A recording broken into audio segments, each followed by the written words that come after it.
हम लोग hydrogen spectrum पर सारे थ्योरी न्यूमेरिकल्स वगैरह एनालाइज कर लिया था। लिमिटेशंस के बाद फिर हम नया टॉपिक शुरू करेंगे। तो लिमिटेशंस ऑफ बोर्स मॉडल, उसमें मैंने एक दो पॉइंट शायद लिखवा दिया था, जो नहीं लिखे हैं तो लिखना शुरू करें।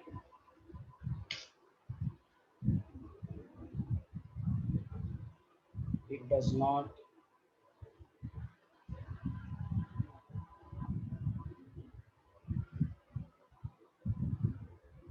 explain the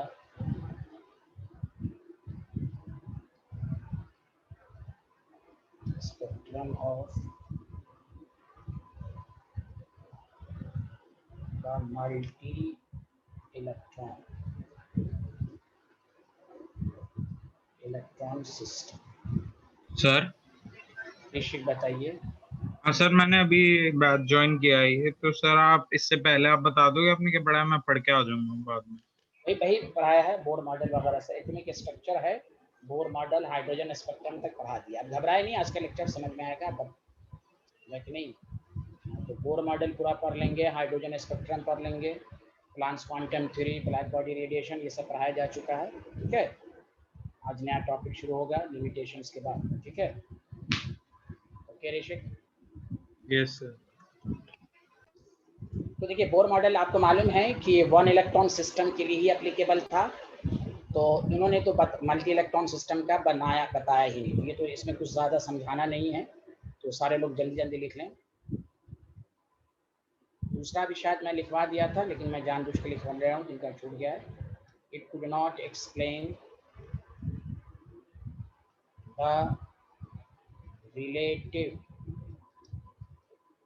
intensities of spectral line। इसका क्या मतलब हुआ, मैं इसको समझा देता हूँ कि it could not explain the relative intensity of spectral line।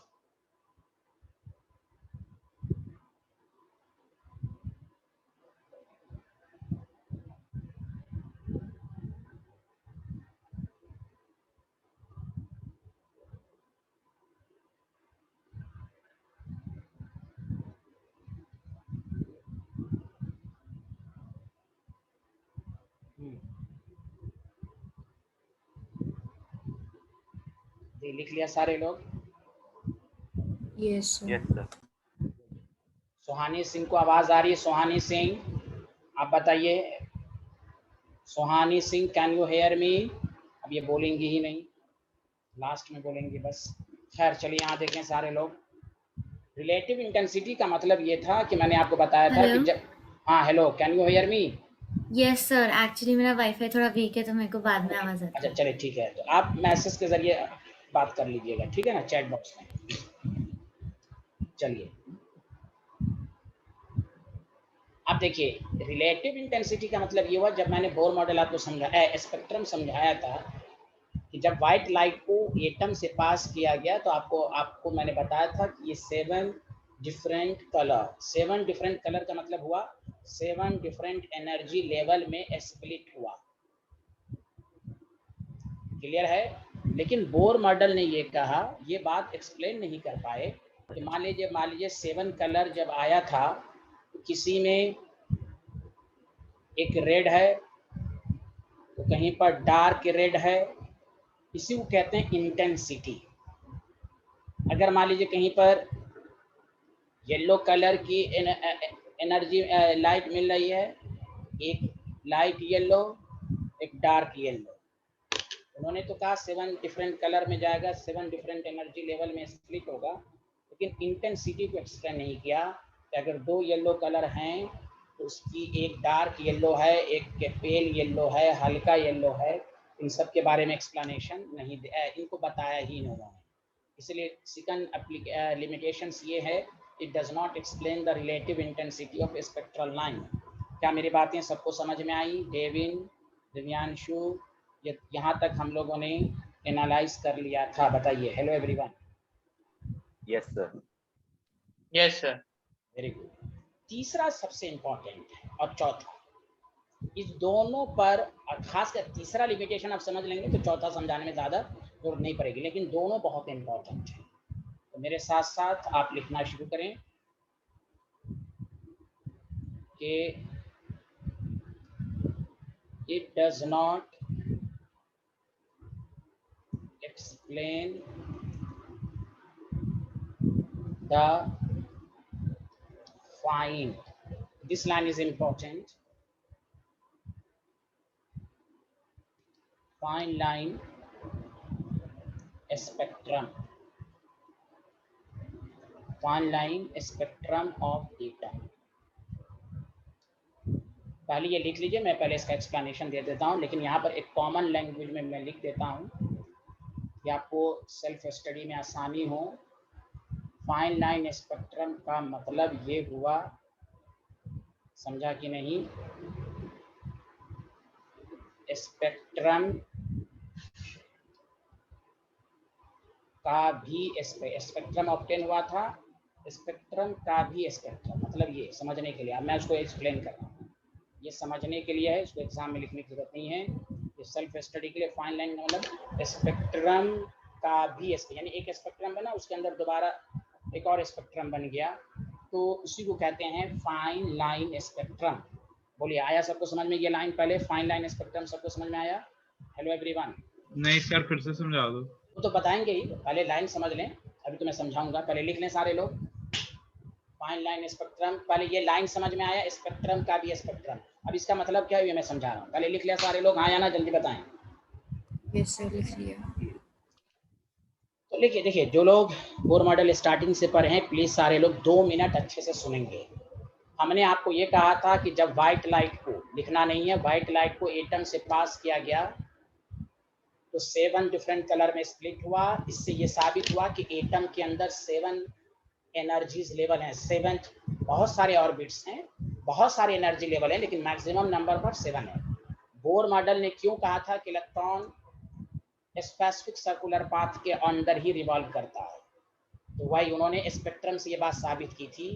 when white light is passed through an atom, इसका 7 डिफरेंट कलर में स्प्लिट होना, ये बात को साबित किया कि एटम के अंदर बहुत सारे ऑर्बिट्स हैं, बहुत सारे एनर्जीज लेवल हैं, उसमें मैक्सिमम नंबर 7 है। यहाँ तक सबको समझ में आया? ये तो बता दिया था सबको, यहाँ तक सबको समझ में आया? हाँ या ना, जल्दी बता दें। क्लियर है? Yes sir. लेकिन और से सुनिए, उन्होंने क्या किया कि व्हाइट लाइट को एटम से पास कराया तो स्पेक्ट्रम मिला। उन्होंने दोबारा क्या किया कि उस 7 कलर में से एक, मान लेते हैं ग्रीन कलर को फिर से एटम से जब पास कराया तो इस ग्रीन कलर के डिफरेंट शेड बने। डिफरेंट शेड का मतलब ये हुआ कि रिलेटिव इंटेंसिटी, मतलब एक डार्क ग्रीन और एक हल्का ग्रीन से बना। एटम को पास, व्हाइट लाइट को पास कराया तो एक स्पेक्ट्रम तो बन गया 7 कलर वाला। फिर उन्होंने क्या किया, साइंटिस्ट ने, जो बाद के साइंटिस्ट हैं, उन्होंने दोबारा उसी एटम पर ग्रीन कलर का जब किया तो ग्रीन कलर के भी डिफरेंट शेड बनने लगे, रिलेटिव इंटेंसिटी की कलर आने लगी। तो इससे साबित हुआ कि एटम के अंदर ऑर्बिट्स तो हैं, शेल तो हैं, उस शेल के अंदर बहुत सारी एनर्जीज लेवल हैं। इसी को कहते हैं फाइन लाइन स्पेक्ट्रम के अंदर स्पेक्ट्रम। अगेन आई रिपीट कि when white light is passed through the atom, तो एक स्पेक्ट्रम मिला बोर मॉडल को, जो हम बता चुके हैं, शेल ऑर्बिट का कंसेप्ट। बाद के साइंटिस्ट ने क्या किया कि ग्रीन लाइट को उसी में से, व्हाइट जो 7 कलर है उसी में से एक ग्रीन लाइट को जब दोबारा एक एटम से पास किया तो उस ग्रीन कलर के डिफरेंट शेड, मतलब डिफरेंट इंटेंसिटी आने लगी स्पेक्ट्रम पर। इससे साबित हुआ कि एटम के अंदर शेल है, ये बोर मॉडल दे दिया। बाद के साइंटिस्ट ने उसी 7 में से एक पार्टिकुलर कलर को जब दोबारा एटम से पास किया तो उसके भी डिफरेंट शेड बनने लगे। इससे साबित हुआ कि शेल तो है, शेल के अंदर भी बहुत सारे एनर्जी लेवल हैं। उसी को आप पढ़िएगा एक क्लास के नेक्स्ट क्लास में, उसी को कहते हैं सब शेल, जो बोर मॉडल एक्सप्लेन। इसलिए ना आप पढ़ रहे हैं लिमिटेशन, जिस चीज को बोर मॉडल एक्सप्लेन ही बताया ही नहीं, तो बताइए फाइन लाइन स्पेक्ट्रम का मतलब सबको समझ में आया कि नहीं? नहीं आया कि नहीं? जल्दी बताएं फिर से। यस सर, आगे सर सब सेल्स रिप्रेजेंट करता है ना fine line. Yes yes yes yes, very good very good. ये मतलब एटम, बोर मॉडल ने तो कह दिया था कि एटम के अंदर बहुत सारे एनर्जी लेवल हैं। बाद के साइंटिस्ट ने कहा क्या कि उन 7 कलर में से किसी भी एक पार्टिकुलर कलर को दोबारा एटम से जब पास किया तो उस कलर के भी बहुत सारे इंटेंसिटी बनने लगी। उससे साबित हुआ कि एटम के अंदर शेल, ये बोर मॉडल बता दिया, लेकिन बाद में ये भी साबित हुआ कि भाई शेल के अंदर भी बहुत सारे सब्सटेंस हैं, वो बहुत एक ही कलर के बहुत सारे शेड बनने का ये साबित हुआ। तभी सबसेल का कंसेप्ट आया, जो आप बाद में नेक्स्ट क्लास में पढ़ेंगे। तो इसी को कहते हैं फाइन लाइन, यानी कॉमन लैंग्वेज में याद रखने की कोशिश कीजिए कि स्पेक्ट्रम का भी स्पेक्ट्रम बनने लगा। बताइए सबको समझ में आया? हाँ या ना? जल्दी बताएं। यस सर, आगे वेरी गुड। तो अब आइए चौथा भी इसी पर है, लेकिन ये बहुत इंपॉर्टेंट है। दोनों लिमिटेशन बहुत, मुझे उम्मीद है अक्षत को भी समझ में आया होगा, देविन को भी, दिव्यांशु को भी, सबको समझ में आया होगा। सच सच बताइए हाँ या ना? Yes, sir. हाँ। इट डज नॉट, नेक्स्ट लिखिए, this is very, it does not explain the Zeeman effect. अब ये क्या होता है, ये सब बताएंगे आपको, घबराना नहीं है। ज़ीमन इफेक्ट एंड स्टार्क इफेक्ट, ये बहुत इंपॉर्टेंट लाइन है।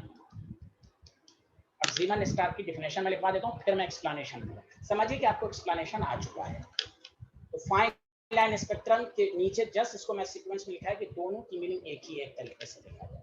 तो लिख लिया ज़ीमन इफेक्ट एंड स्टार्क। और कभी भी केमिस्ट्री में ज़ीमन और स्टार्क इफेक्ट आए, समझ जाइए this is called limitation of Bohr model. What is the Zeeman effect? I will discuss. लिख लिया सारे लोगों ने हाँ या ना? Yes sir, done. Very good. ये वही डेफिनेशन है जो मैं बारहा आपको भी समझाया। देखिए ज़ीमन में तो एग्जाम में ये 4 लिमिटेशन हो गई, लेकिन ज़ीमन इफेक्ट क्या है ध्यान दीजिए। ज़ीमन इफेक्ट का मतलब यही हुआ, मेरी बात गौर से सुनिए, कि मान लीजिए मैं थोड़ा सा एक रफली डायग्राम से समझाता हूँ कि मान लीजिए ये शेल है, मान लेते हैं शेल है। ये बोर मॉडल ने शेल का कंसेप्ट दिया था, हमने इसको north pole and south pole electric field magnetic field में डाल दिया। तो बाद के साइंटिस्ट ने देखा ये फर्दर बहुत सारी लाइन में स्प्लिट हो गई, यानी उस वही मतलब fine line the splitting of main spectral line. जब स्पेक्ट्रल लाइन बोला जाए तो समझ जाइए shell orbit, the splitting of main spectral line in the presence of magnetic field. इससे भी साबित हुआ कि शेल के अंदर बहुत सारे सब शेल हैं, तभी ये बहुत सारे पार्ट में स्प्लिट हो रहा है एनर्जीज लेवल। तो इसी को इन the presence of magnetic field, इसको कहते हैं ज़ीमन इफेक्ट। यही चीज इलेक्ट्रिक फील्ड के प्रेजेंस में होगी तो इसको कहेंगे स्टार्क इफेक्ट। मतलब थर्ड और फोर्थ लिमिटेशन से सबशेल का कंसेप्ट आया। ये बहुत सारी छोटी चीज, यही तो आप पढ़िएगा, n is equal to 1 है, n is equal to 2 है, ये फर्दर 2 लाइन में स्प्लिट होगा। अब पढ़िएगा आगे कि एक शेल ये 3 लाइन में स्प्लिट होगा, n is equal to 4, ये बाद में साबित होगा 1-2 क्लास के बाद, ये 4 लाइन में स्प्लिट होगा। इससे ये साबित हुआ कि हर शेल के अंदर बहुत सारे छोटे छोटे फर्दर स्मॉल एनर्जी लेवल हैं, जिसको सब शेल कहा जाता है। अगर हम इस चीज को मेन शेल को, एक मिनट मैं फिर डाउट लूंगा, एक मिनट मुझे आप लोगों का प्लस माइनस इलेक्ट्रिक फील्ड में जब डालेंगे तो उसमें भी यही देखा गया कि फर्दर स्प्लिट हुआ। तो पहले मैं ज़ीमन इफेक्ट की डेफिनेशन लिखा देता हूं, फिर आप डाउट पूछेंगे सब। देखिए the splitting of main spectral line.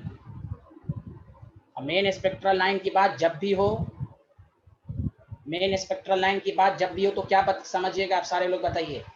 Main spectral line की बात जब भी हो तो आप क्या समझिएगा, जल्दी बताइए। Main the splitting of main spectral line का मतलब क्या समझिएगा, ऑर्बिट। ऐसे exam the splitting of main spectral line in the presence of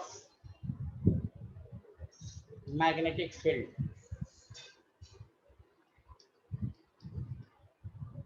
is called Zeeman effect। इसी से ये साबित हुआ कि शेल के अंदर बहुत सारे सब शेल हैं। चलिए हाँ, अब आइए ऋषिक बंसल, आप कुछ पूछने वाले थे। यस सर, इसका रीजन क्या होता है? नहीं भाई, तो आप रीजन कुछ नहीं है, उन्होंने एक्सपेरिमेंट किया, उन्होंने देखा कि जब भाई हम मैग्नेटिक फील्ड में ला रहे हैं तो फर्दर बहुत सारी लाइन में स्प्लिट हो गई। उसका एक रीजन ऊपर वाले लिमिटेशन में है। जब हम उस कलर में से डिफरेंट उसमें से पार्टिकुलर कलर को भी पास किया था, उसके भी उस पार्टिकुलर कलर के भी डिफरेंट शेड्स बनने लगे। उसी को एक्सपेरिमेंटली उन्होंने इस तरह भी साबित किया कि मैग्नेटिक फील्ड में रखा गया तो फिर वो स्प्लिटिंग हो गई, क्योंकि इलेक्ट्रॉन और मैग्नेटिक फील्ड में अट्रैक्शन होता है, इस वजह से वो बहुत सारी पार्ट में स्प्लिट हो गया। समझ बात आ रही कि नहीं? Yes sir. सर तो लाइट जो होती है सर, जी जी जी। सर वो भी EMR होती है, वो सर बेंड होती है इलेक्ट्रिकल और उसके प्रेजेंस में मैग्नेटिक फील्ड? नहीं यार, बेंड नहीं हो रही है ना, बेंड एक अलग कंसेप्ट है। बेंड नहीं हो रही है, ये स्प्लिट हो रही है, बेंड नहीं हो रही है। बेंड का मतलब वो गया घूम गया, बेंड नहीं हुई है, स्प्लिटिंग हो रही है बहुत सारी एनर्जीज लेवल में, ये है। नहीं सर, मेरा मतलब वैसे था कि EMR क्या नहीं होती है, नहीं होते। होती? EMR जो मुझसे पढ़ चुके हैं, EMR do not have any charge.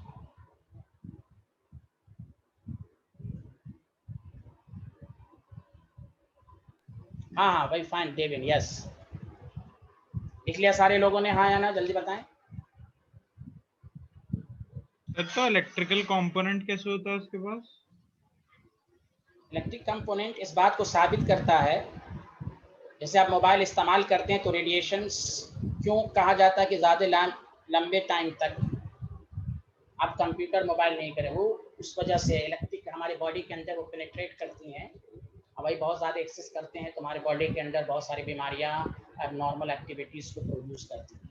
तो उस वजह से उस बात को साबित किया कि उसमें इलेक्ट्रोमैग्नेटिक रेडिएशंस में 3 चीज़ें होती हैं: electric field, magnetic field and direction of propagation of wave. चलिए, तो बात की बातें हैं वो बाद में पढ़ लेंगे, अभी जो जिसमें हम उसकी बात करें वो हम पढ़ा चुके हैं, तो उस पर आप डाउट कभी पूछ लीजिएगा, ठीक है? सर तो हमें जीमन इफेक्ट के वजह से पता चला सबशेल्स के बारे में। जीमन से भी पता चला और फाइन लाइन इससे भी पता चला मेरे भाई, नहीं समझ पा रहे हो क्या? दोनों से पता चला। Okay sir. हाँ चलिए, इसी में लिखे नेक्स्ट स्टार का फिल्म। सेम डिफिनेशन होगी बस electric field, the splitting of main spectral line into main spectral line in the presence of electric field, in the presence of electric field is called star का film. ये सब इस बात को साबित किया कि शेल के अंदर बहुत सारे सब शेल हैं। ये this is all about of Bohr model, सब आपने पढ़ लिया। अब हम न्यू टॉपिक की तरफ जाएंगे, सारे लोगों को समझ में आएगा। मानसी, आपको आप थोड़ा बहुत पढ़ा है ना बोर मॉडल वगैरह सब, तो पढ़ लिया होगा आपने? Yes sir. हाँ ठीक है, अब नया टॉपिक हम शुरू करने जा रहे हैं तो आपको और अच्छे से आएगा।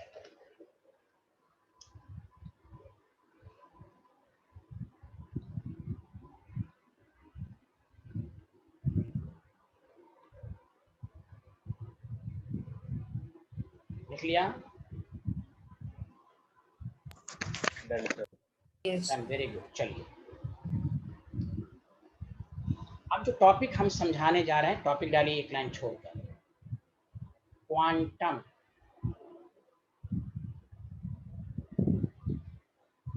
Mechanical model of atom. Please, और मेरी बातें 5-10 इसमें क्या क्या लिखना है वो बाद में बताऊंगा, ये टॉपिक पहले लिख लीजिए और सब अच्छे से समझिएगा।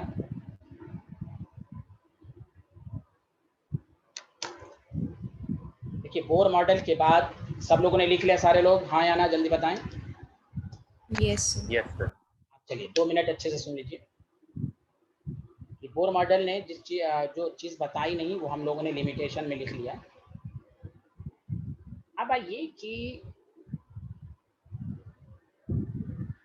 बोर मॉडल के बारे में आपको ये भी मालूम है कि ये 1 इलेक्ट्रॉन सिस्टम के लिए एप्लीकेबल था, लेकिन बाद के साइंटिस्ट ने ये रिसर्च किया कि हमें इसको जनरलाइज करना है, बहुत सारे एटम के लिए एप्लीकेबल है। उन्होंने बोर मॉडल ने कहा था कि हाइड्रोजन के लिए है या He+1 के लिए है, लेकिन बाद के साइंटिस्ट ने इनको जनरलाइज करने की कोशिश की। अब जनरलाइज करने के लिए उन्होंने क्या किया, प्लीज गौर से सुनिएगा। अब तक आप जो फिजिक्स में, थोड़ी सी फिजिक्स की बात लेंगे, मैंने कहा ना ये पूरा पार्ट फिजिक्स ही है बेसिकली।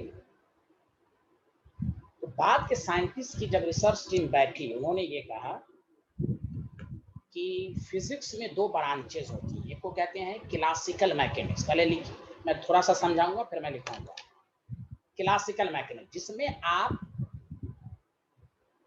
बड़े ऑब्जेक्ट को डील करते हैं, माइक्रोस्कोपिक। और अब तक हम लोगों ने बोर मॉडल तक हम लोगों ने माइक्रोस्कोपिक ही को एनालाइज किया है। जैसे बोर मॉडल में आपने नहीं पढ़ा centripetal force, centrifugal force, angular momentum पढ़ा था कि नहीं? जल्दी बताइए हाँ या ना। हेलो एवरीवन, आवाज आ रही ना मेरी सबको साफ साफ? जल्दी बताएं। हेलो एवरीवन, सबको मेरी आवाज आ रही है? Yes yes sir. सर। हम लोगों ने बोर मॉडल तक क्लासिकल मैकेनिक्स को ही डील किया। क्लासिकल मैकेनिक्स का मतलब होता है माइक्रोस्कोपिक, बिगर ऑब्जेक्ट को डील करना। इसलिए आप फिजिक्स में अब तक पढ़ते हैं स्टोन, कार, आदमी वगैरह। क्या आपने अब तक उस V=U+AT जो आप पढ़े हैं उस पर आपने इलेक्ट्रॉन पर अप्लाई नहीं किया? तो बाद के साइंटिस्ट ने ये कहा कि हम इलेक्ट्रॉन की सारी रिसर्च, एग्जैक्ट सारी बातें इलेक्ट्रॉन के बारे में तभी मालूम करेंगे जब हम एक और उन्होंने मैकेनिक्स को डेवलप किया जिसको कहते हैं क्वांटम मैकेनिक्स, जिसमें हम डील करेंगे माइक्रोस्कोपिक बॉडीज का। माइक्रोस्कोपिक का मतलब चूंकि उन्होंने कहा एटम स्मॉल होता है, इलेक्ट्रॉन, प्रोटॉन वगैरह स्मॉल होते हैं, तो हम उसकी बहुत सारी बातों को क्लासिकल मैकेनिक्स से साबित नहीं कर सकते। उसको साबित करने के लिए इलेक्ट्रॉन और एटम पर क्वांटम मैकेनिक्स लगाना पड़ेगा। तो पहले बताइए क्वांटम मैकेनिक्स में फर्क समझ में आया सबको? हाँ या ना, जल्दी बताएं। सर क्लासिकल सिर्फ माइक्रोस्कोपिक पे लगती है। यस यस, सिर्फ माइक्रोस्कोपिक। इसलिए मैं पहले लिख देता हूं जो अब तक पढ़ा है तो आपको समझने में आसानी हो। पहले लिख लें यहाँ पर 2 लाइन। एक होता है क्लासिकल, तभी अब आपका लेक्चर बहुत इंपॉर्टेंट होगा, क्लासिकल मैकेनिक्स, और एक आप लिखिए क्वांटम मैकेनिक्स। 2 लाइन लिखकर हम आगे बढ़ेंगे। और अब तक यही मॉडल को सही माना गया है जो अब हम पढ़ने जा रहे हैं। क्लासिकल मैकेनिक्स के अंदर लिखिएगा it deals with the motion of, जल्दी जल्दी लिखिए, with the motion of microscopic body, जिसमें आप एंगुलर मोमेंटम, सेंट्रीपिटल, सेंट्रीफ्यूगल सब पढ़ते हैं। ये क्लासिकल मैकेनिक्स माइक्रोस्कोपिक में फेल है, उसकी वजह अब समझ में आएगी, घबराइएगा नहीं। अभी बहुत सारी बातें धीरे धीरे समझ में आती हैं। अब और ये लिख लीजिए, it deals with the motion of microscopic. Micro में बेस्ट हम एग्जांपल लेंगे अभी के लिए इलेक्ट्रॉन। ये पहले लिख लीजिए।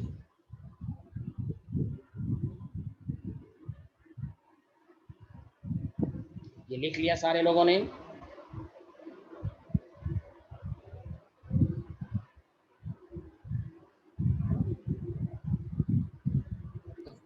Done sir. ठीक है, और से सुनिए। इसीलिए मैंने कहा एक दफा और कि अब तक जो हम लोगों ने बोर मॉडल तक पढ़ा उसमें क्लासिकल मैकेनिक्स का कंसेप्ट लगा के समझाया गया। फिर साइंटिस्ट की जो एक रिसर्च टीम बैठी उसने कहा कि एटम एंड इलेक्ट्रॉन बहुत छोटी चीज है, उसमें हम क्लासिकल मैकेनिक्स नहीं लगा सकते, हम इसमें क्वांटम मैकेनिक्स लगाकर हम रिजल्ट देखेंगे। क्योंकि अब तक सारे साइंटिस्ट की यही खोज थी, इलेक्ट्रॉन, एटम का स्ट्रक्चर, इलेक्ट्रॉन की एग्जैक्ट पोजीशन। अभी तक एटम का स्ट्रक्चर का पता लगा ही नहीं है। सारी जो मेहनत हो रही थी वो एटम के स्ट्रक्चर को बताने के लिए हो रही थी। मेरी बात सबको समझ में आ रही है? हाँ या ना, जल्दी बताएं। और इसके लिए इसमें दो साइंटिस्ट का बहुत रोल था, उसको कहते हैं एरविन श्रोडिंगर। एरविन श्रोडिंगर, उन्होंने कहा कि नहीं, हम एटम पर माइक्रोस्कोपिक ही लगा के सारा रिजल्ट देंगे। समझ में बात आ रही कि नहीं? हाँ या ना? लेकिन एरविन श्रोडिंगर ने क्वांटम मैकेनिकल मॉडल देने से पहले, उससे पहले बहुत सारी थ्योरी को पर एनालाइज किया गया, जिसमें सबसे important theory I dual nature of matter के बारे में। अब तक हम लोगों ने डुअल नेचर ऑफ लाइट पढ़ा था कि नहीं? जल्दी बताइए हाँ या ना। Yes sir. तो याद रखिए, दोबारा मैं कह रहा हूं कि बोर मॉडल तक हम लोगों ने क्लासिकल मैकेनिक्स को ही पढ़ा। बाद के साइंटिस्ट ने कहा हम इस पर क्लासिकल मैकेनिक्स लगाकर सही रिजल्ट तक नहीं पहुंच पाएंगे। उसकी वजह अब आपको धीरे धीरे समझ में आएगी, घबराना नहीं है। तो बाद की रिसर्च टीम ने ये कहा कि उस पर आप क्वांटम मैकेनिक्स लगाइए। लेकिन क्वांटम मैकेनिक्स को देने में सबसे इंपॉर्टेंट रोल था एरविन। लेकिन एरविन श्रोडिंगर ने भी अपना मॉडल देने से पहले उस बीच में बहुत सारी थ्योरी आई, जिसमें पहली थ्योरी थी dual nature of matter. Dual nature of matter सुना सारे लोग? हाँ या ना, जल्दी बताएं। अब यहां से सारे लोग डुअल नेचर ऑफ मैटर लिखें। बताइए डुअल नेचर ऑफ मैटर का क्या मतलब होता है? जल्दी बताएं। डुअल का मतलब क्या होता है? जल्दी बताएं। कर्वे और एंड पार्टिकल। Particle nature. तो यही डी ब्रॉगली का एक साइंटिस्ट का नाम है। तो क्वांटम मैकेनिकल मॉडल आने से पहले, सुन लीजिए, क्वांटम मैकेनिकल मॉडल आने से पहले दो थ्योरी पर बहुत रिसर्च हुआ। एक होता डी ब्रॉगली, दूसरा पढ़ेंगे हेजनबर्ग। ये दोनों थ्योरी क्वांटम मैकेनिकल मॉडल को ही सपोर्ट करती है। तो क्वांटम मैकेनिकल मॉडल को पढ़ने से पहले हमें दो थ्योरी पर एनालाइज करना होगा। उसका नाम है dual nature of matter which is given by de Broglie, दूसरा है हेजनबर्ग। समझ में बात आ रही है? तो पहले एक लाइन छोड़ के ये लिखें, पहला पॉइंट लिखें सारे लोग कि क्वांटम मैकेनिकल मॉडल, जल्दी जल्दी लिखें, क्वांटम मैकेनिकल मॉडल जो है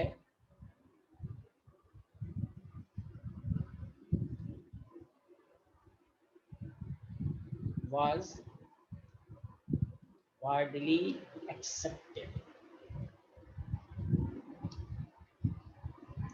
model of atom.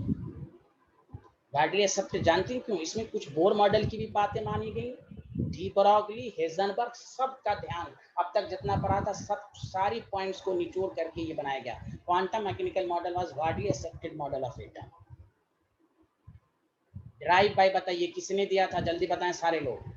Drive bye Irwin, सारे लोग बताएं। Erwin Schrodinger. यस।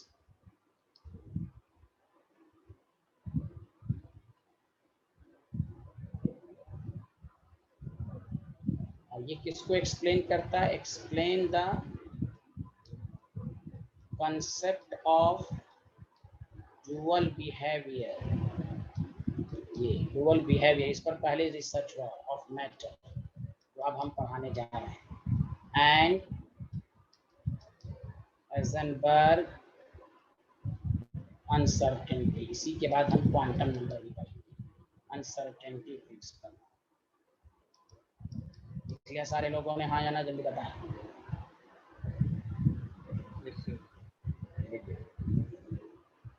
याद रखिए। तो बताइए सारे लोग, बोर मॉडल तक हम लोगों ने कौन सी मैकेनिक्स को एनालाइज किया? मानसी बताइए, बोर मॉडल तक कौन सी मैकेनिक्स को एनालाइज किया गया? सारे लोग थोड़ा सा थ्योरी बताएं जल्दी से। Classical mechanics. हाँ, वेरी गुड मानसी। हाँ, लेकिन क्लासिकल मैकेनिक्स से बहुत रिजल्ट नहीं आए। क्यों नहीं रिजल्ट आए? अब हम पढ़े, मैं 2 मिनट में आप लिख लीजिए सारे लोगों ने, हाँ या ना? एक Yes, sir. Minute Yes, sir. हाँ लिखिए ऋषिक, आराम से लिखिए। हाँ, हमारा 1 पॉइंट एजेंडा रहेगा। सारी साइंटिस्ट का रिसर्च यही था, इलेक्ट्रॉन की एग्जैक्ट पोजीशन। बोर मॉडल ने कहा ऑर्बिट, लेकिन अब साबित होगा नहीं, इलेक्ट्रॉन का कोई एग्जैक्ट पोजीशन है ही नहीं, अब तक नहीं आया है एग्जैक्ट पोजीशन। इसी पर सारा रिसर्च होने जा रहा है। बस आप प्रोबेबल अप्रोच लगा सकते हैं कि जहां इलेक्ट्रॉन रह सकता है उस रीजन को ऑर्बिटल कहते हैं। इसी क्वांटम मैकेनिक्स से ऑर्बिटल का कांसेप्ट आएगा। इसलिए याद रखिए, एटम स्फेरिकल है ये पता चल गया, एटम के अंदर न्यूक्लियस है ये पता चल गया, न्यूक्लियस के अंदर प्रोटॉन न्यूट्रॉन होते हैं ये पता चल गया। सारी रिसर्च जो अब तक हुई इस बात के लिए हुई कि इलेक्ट्रॉन का एग्जैक्ट लोकेशन क्या है। क्लासिकल मैकेनिक्स कहता है कि इलेक्ट्रॉन का लोकेशन ऑर्बिट है, लेकिन बाद में साबित हुआ कि भाई मैटर के अंदर डुअल नेचर है, तो इलेक्ट्रॉन के अंदर वेव नेचर है। जब वेव आएगा तो फिर वेव की पोजीशन फिक्स नहीं होती है। सर मतलब हम इलेक्ट्रॉन की एग्जैक्ट पोजीशन हाँ, नहीं बता सकते? बता ही नहीं सकते हम। रीजन जैसे मान से ऐसे समझिए, डेली लाइफ में जब हम कोई चीज के बारे में डिफिनिट अप्रोच नहीं लगाते हैं, हम कहते हैं ना शायद ऐसा होगा, बताते हैं कि नहीं? Yes sir. बस अब डिटेल में तो अभी पढ़ने जा रहे हैं हम लोग। तो वही रोजनबर्ग ने यही एरविन को कहा कि तुम इलेक्ट्रॉन की एग्जैक्ट लोकेशन नहीं मालूम कर सकते हो। हाँ, ज्यादा से ज्यादा ये कह सकते हो कि भाई इलेक्ट्रॉन जिस रीजन पर ज्यादा अपनी पोजीशन रख सकता है, प्रोबेबल अप्रोच। इसलिए डिफिनेशन में अब जितना आएगा यही लिखा रहेगा, the probability of finding of electron. तो अब तक इलेक्ट्रॉन का एग्जैक्ट पोजीशन है ही नहीं।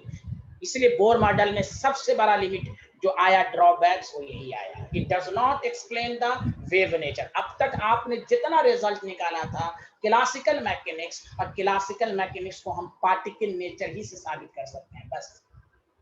जैसे ही डी ब्रॉगली ने डुअल नेचर ऑफ मैटर का कंसेप्ट दिया कि भाई मैटर के अंदर दो नेचर है, वेव नेचर, पार्टिकल नेचर, तो मैटर में इलेक्ट्रॉन भी आता है। अब बाद में साबित हुआ कि इलेक्ट्रॉन के अंदर वेव नेचर है, इलेक्ट्रॉन भी डिफ्रैक्शन इंटरफेरेंस शो कर सकता है। फिजिक्स में इस पर लैब है, एक्सपेरिमेंट आप करेंगे फिजिक्स में। सर मतलब कुछ इलेक्ट्रॉन्स पार्टिकल्स शो करते हैं, कुछ इलेक्ट्रॉन्स वेव शो करते हैं? नहीं, कुछ का मतलब नहीं। जैसे लाइट, यस सर। लाइट के अंदर वेव नेचर भी है, पार्टिकल नेचर। कुछ कैरेक्टरिस्टिक्स वेव नेचर से साबित हैं, कुछ कैरेक्टरिस्टिक्स पार्टिकल नेचर से साबित है। जैसे एक सिक्के के दो पहलू, हेड और टेल एक ही साथ रहता है कि नहीं, जल्दी बताएं। यस। वही हाल लाइट का भी है कि भाई उसके अंदर पार्टिकल नेचर भी है और वेव नेचर भी है। पार्टिकल नेचर भी है। उसी तरह जैसे डी ब्रॉगली ने ये कहा, पहले हम लिख लेते हैं, डुअल नेचर ऑफ मैटर। जैसे ही साबित किया डी ब्रॉगली ने कि भाई आइंस्टीन ने जो कहा था कि लाइट के अंदर डुअल नेचर है, मैटर के अंदर भी डुअल नेचर है, उसको उन्होंने सपोर्ट किया। तो जैसे ही डुअल नेचर के बारे में आया तो फिर ड्रॉबैक्स आने लगा बोर मॉडल में, क्योंकि बोर मॉडल इसको बताया ही नहीं था। तो बताइए, सबको समझ में आ रहा है डुअल नेचर ऑफ मैटर? जल्दी बताइए हाँ या ना, जल्दी बताएं सारे लोग।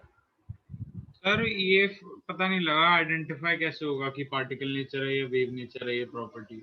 किसमें सर मतलब कौन सी पार्टिकल है कौन सी वेव, आप बता दो तो प्रॉपर्टी। लाइट की कि इलेक्ट्रॉन की, किसकी बारे में पूछना चाहते हैं? लाइट की। हाँ, वो हम बताएंगे आपको कि देखिए पार्टिकल नेचर का मतलब ये होता है कि अब तक बोर, हमें बस समझा देता हूँ आपको, आप पूछा है तो, कि अब तक जो हम बोर मॉडल तक पढ़ा वो क्लासिकल मैथमेटिक्स तक पढ़ा। पार्टिकल नेचर का मतलब ये होता है कि आप उसकी एग्जैक्ट पोजीशन बता सकते हैं। जैसे आदमी, मूविंग मैन, मूविंग कार, आप पोजीशन बता सकते हैं। वेव नेचर का मतलब ये होता है कि भाई इसका अब तक था कि भाई इलेक्ट्रॉन इस ऑर्बिट में मूव करता, फिक्स्ड पाथ हो गया, this is called particle nature. लेकिन अब साबित हुआ नहीं भाई, इलेक्ट्रॉन कुछ इस तरह 3 डायमेंशनली रीजन में है, एक्स वाई जेड तीनों तरफ जा रहा है। अब तक था 2 डायमेंशनल, एग्जैक्ट पोजीशन मालूम नहीं, this is called wave nature. समझ में बात आई? इलेक्ट्रॉन के अंदर एनर्जी है, this is called particle nature. तो कुछ कैरेक्टरिस्टिक्स पार्टिकल नेचर से हैं, कुछ कैरेक्टरिस्टिक्स वेव नेचर से। समझ बात आ रही? जैसे लाइट का पार्टिकल नेचर क्या था? Photoelectric effect. लाइट का वेव नेचर क्या था? Reflection refraction. और उसका मैंने ट्रिक्स दिया था, जब लाइट ट्रेवल करेगा तो वेव नेचर शो करेगा, जब लाइट टकराएगा किसी से तो वो पार्टिकल नेचर होगा। तो वही हाल यहाँ इलेक्ट्रॉन की एनर्जी की बात होगी कि हर शेल या ऑर्बिटल की एनर्जी फिक्स होती, तो वो हुआ पार्टिकल नेचर। आप एग्जैक्ट लोकेशन नहीं बता सकते, this is called wave nature. आए समझ में? Yes sir. और जब वो मूव या उसकी एनर्जी रिलीज होगी तो फोटॉन के उसमें होगी तो वेव। हाँ, तो वही हुआ particle nature. Yes.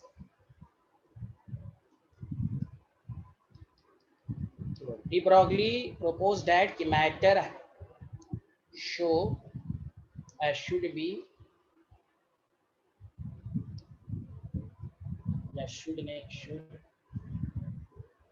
exhibit dual behavior। बताइए, क्वांटम मैकेनिकल मॉडल से पहले हमको पढ़ना है डुअल नेचर ऑफ मैटर। बताइए, ये बोर मॉडल को सपोर्ट कर रहा है कि क्वांटम मैकेनिक्स को सपोर्ट कर रहा है? जल्दी बताइए। हाँ या यस इसको सपोर्ट कर रहा है? हाँ, वेरी गुड। इसलिए मैंने लिखवा दिया है कि क्वांटम मैकेनिकल मॉडल से पहले बहुत सारी थ्योरी पर रिसर्च हुआ।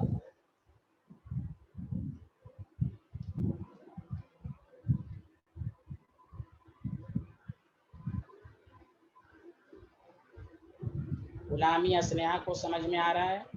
उर्वशी और सुहानी सबको समझ में आ रहा है? जल्दी बताएं। Yes sir. Yes sir. Yes. Quantum mechanical model से पहले डी ब्रॉगली ने अपना एक स्टेटमेंट दिया कि मैटर के जैसे ये बोला तो बोर मॉडल के अंदर यही से साबित हो गया कि नहीं, इलेक्ट्रॉन का आप एग्जैक्ट लोकेशन नहीं मालूम कर सकते। जब वेव नेचर इंट्रोड्यूस हुआ, खुद सोचे ना, वेव जब प्रोपेगेट करता है वो फैलता रहता है, कोई पार्टिकुलर उसकी फिक्स पोजीशन नहीं होती। लिख लिया सारे लोग? हाँ या ना? जल्दी बताएं।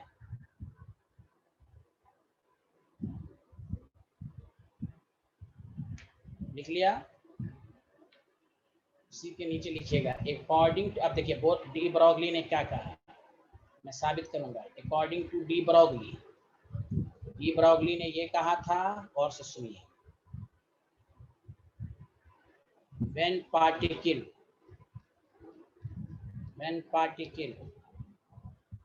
are in motion, पहली कंडीशन किस रेस्ट पर होना चाहिए कि मोशन में होना चाहिए डी ब्रॉगली के लिए? जल्दी बताइए। when particle are in, जल्दी बोलिए, मोशन। हाँ, they also generate wave। जैसे हम लोग भी वेव, मैं भी मिसाल दे रहा हूँ आपको, generate wave, they also generate wave। इस वेव का नाम उन्होंने कहा मैटर वेव। लाइट के अंदर इलेक्ट्रोमैग्नेटिक वेव, ये है मैटर वेव। उन्होंने अपने नाम पर रख दिया डी ब्रॉगली वेव। पहले लिखिए, उन्होंने सिंपल एक लाइन कहा, डुअल नेचर ऑफ मैटर का मतलब पार्टिकुलर वेव, मतलब अगर कोई पार्टिकल मोशंस में है तो वो वेव जनरेट करेगा। उसी वेव को उन्होंने मैटर वेव कहा, कोई भी पार्टिकल मोशन में होगा। आप यहाँ तक लिख लीजिए, मैं इसको और थोड़ा अच्छे से डिफाइन करता हूँ। डेविन, दिव्यांशु, अक्षत और क्या नाम है, अध्यान, समझ में आ रहा है? जल्दी बताएं। Yes sir. Yes sir. फिर से बताइए, डी ब्रॉगली ने क्या कहा था? Any object is motion, they also generate a wave called matter wave. सारे लोगों ने लिख लिया? आया ना? जल्दी बताएं। ठीक, जैसे मिसाल के तौर पर आप लीजिए, हम जैसे कोई भी मूविंग मैन भी वेव है, भले उस वेव को, कुछ वेव को हमारी आंखें देख पाती हैं, किसी वेव को हम लोग नहीं देख पाते। जैसे अगर आप मान लें यहाँ पर डेविन है, डेविन दौड़ रहा है, अगर दौड़ते हुए डेविन का अगर हम फोटो क्लिक करें तो बताइए, डेविन आप देखा होगा, कोई दौड़ता हुआ आदमी जब रहता है, उसका जब आप एक फोटो क्लिक करते हैं तो उसके साथ साथ एक शैडो भी बन जाता है। बताइए, एक शेड भी बन जाता है। हाँ या ना? जल्दी बताएं। Yes sir. हाँ, तो वही उसमें वेव नेचर, वो इतना कम है, जिस वेव है लेकिन हम उसको देख नहीं पाते। वो आगे साबित भी होगा। क्रिकेट बॉल देख लो, क्रिकेट जब छक्का या स्पिन बॉल करते हैं उसको रिप्ले के थ्रू देखो दिखाते हैं कि नहीं किस तरह वो इस तरह जो क्रिकेट बॉल है इस तरह वेव नेचर के फॉर्म में उसका शेड बना के दिखाया जाता है रिप्ले में। हाँ या ना, जल्दी बताएं सारे लोग। Yes, sir. शैडो का क्या कह रहे थे अभी? क्या बता रहे थे? तो शैडो का आपने बताया शैडो का मतलब शैडो नहीं, शेड। शेड मतलब कि जैसे आदमी के मूविंग आदमी का अगर आप कोई फोटो क्लिक करेंगे तो उस मूविंग आदमी का तो फोटो, जैसे हम खड़े हुए हैं, आप रेस्ट पर हैं, आपकी फोटो क्लिक कराएंगे तो आप ही की सिर्फ आएगी। हाँ या ना, जल्दी बताएं। अगर Yes. आप रेस्ट पर हैं लेकिन आप दौड़ते हुए हैं तो आपके साथ साथ आपके दौड़ते हुए एक शेड की भी तस्वीर बनेगी, तो वही वेव नेचर है।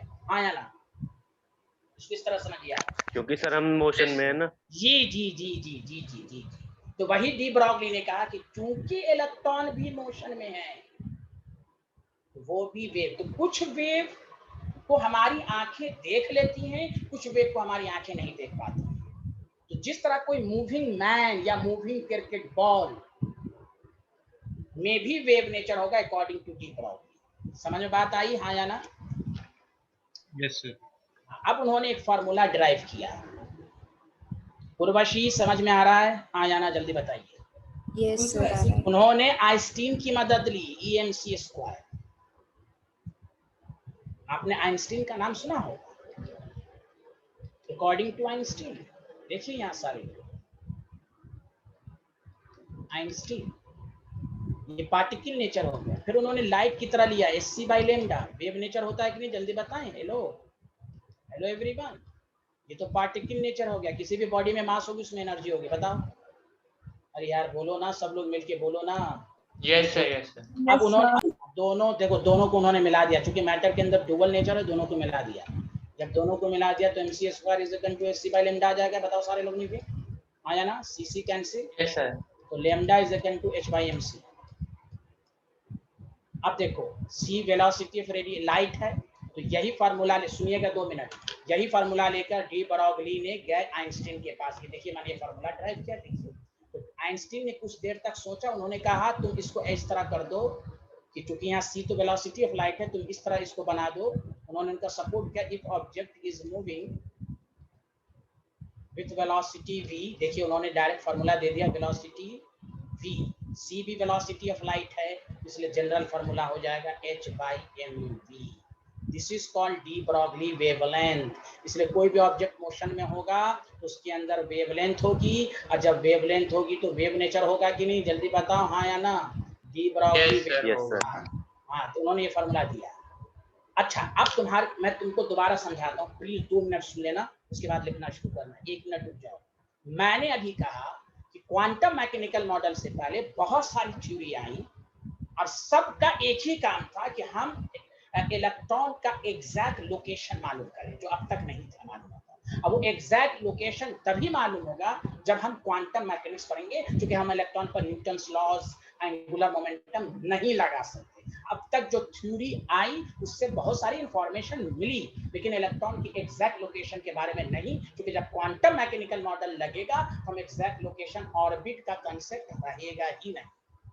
नंबर 1। नंबर 2, तो उससे पहले डी ब्रॉगली ने कहा कि भाई मैं कोई भी ऑब्जेक्ट मूव करेगा तो उसके अंदर वेव होगा।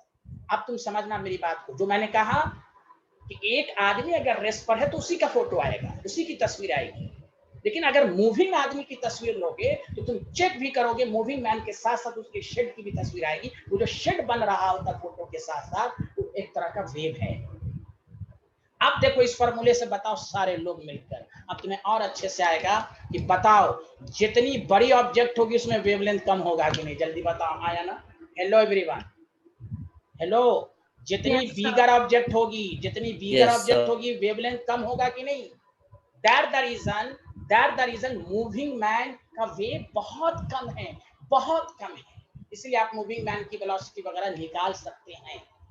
लेकिन बताओ अगर ये माइक्रोस्कोपिक है, माइक्रो बहुत ही छोटी ऑब्जेक्ट है, तो वेवलेंथ बहुत ज्यादा हो जाएगा कि नहीं, जल्दी बताओ। Quantum mechanics inversely proportional. हाँ, तो जब वेवलेंथ बहुत ज्यादा होगा तो इसका वेवलेंथ इलेक्ट्रोमैग्नेटिक रेडिएशन के रेंज में आता है। इसीलिए कहा गया कि डी ब्रॉगली एप्लीकेबल सबके लिए है, बट मोर सिग्निफिकेंट है माइक्रो के लिए। I can repeat, this law, this hypothesis is applicable everywhere. कोई भी ऑब्जेक्ट, जैसे हम है moving man, moving cricket ball, सब वेव नेचर की तरह लग सकता है, लेकिन उसका वेव इतना कम है कि हम उसको नेग्लेक्ट कर देते हैं। इसलिए de Broglie hypothesis more significant for micro, और पूरी खोज माइक्रो ही के लिए। इलेक्ट्रॉन का मास बहुत ही नेग्लिजिबल है, इसलिए साबित हुआ कि इलेक्ट्रॉन के अंदर वेवलेंथ है, और बहुत ज्यादा वेवलेंथ है, और बहुत ज्यादा वेवलेंथ का मतलब वेव नेचर है। क्या बोर ने ये बात बता पाई थी? नहीं, बोर ने तो सिंपल का इलेक्ट्रॉन पार्टिकल नेचर है, उसका डिफिनिट पाथ है ऑर्बिट। बात के साइंटिस्ट ने कहा नहीं, इलेक्ट्रॉन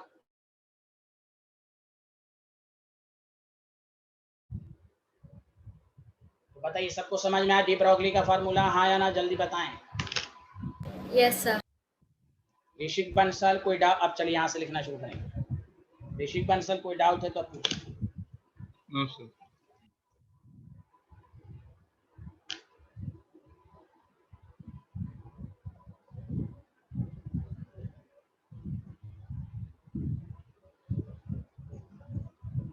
सर जी जी बताइए ऋषिक।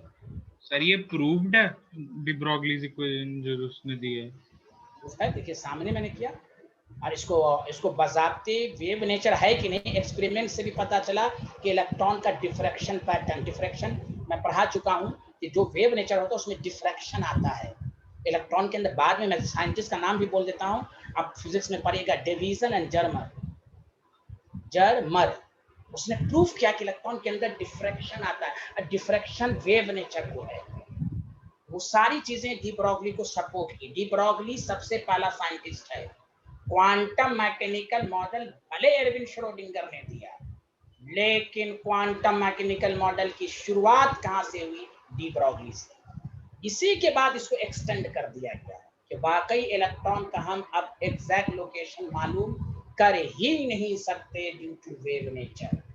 अब समझ बात आ रही है? हाँ, ज्यादा से ज्यादा हम ये बता सकते हैं कि इलेक्ट्रॉन जिस रीजन के अराउंड रह सकता है उसको ऑर्बिटल कहा गया। जैसे डेली लाइफ में भी देखते हैं, बहुत सारे आपके दोस्त होते हैं, उसकी पोजीशन फिक्स्ड ही नहीं होती है, तो आपकी लैंग्वेज क्या होती है? तुम चले जाओ, उस वहां पर वो बैठा हुआ होगा, ज्यादातर वक्त वहीं पर गुजारता है। ये प्रोबेबल अप्रोच हुआ।